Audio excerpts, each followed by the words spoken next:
from this to this. Ngayong araw nga pala ay dumating na ang in-order kong pamalit sa panel na may sunburn.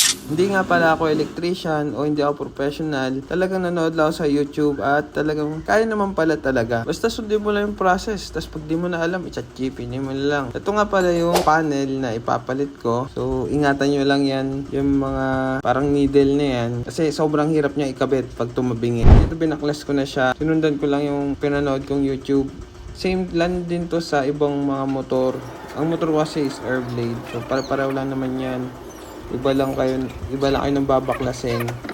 So, ito yung akin. Kinakabit ko na siya. Natapos ko na siyang ikabit, palitan. Comment nyo na lang kung gusto nyo makita kung paano ako naghira sa pagkakabit nung panel.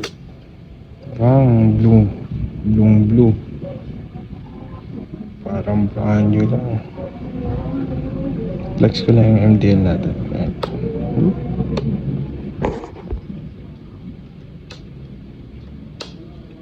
Walang ano yan. Walang domino switch or walang kahit anong switch na nakaload. Kundi yung sa headlight at yung itong idle stop.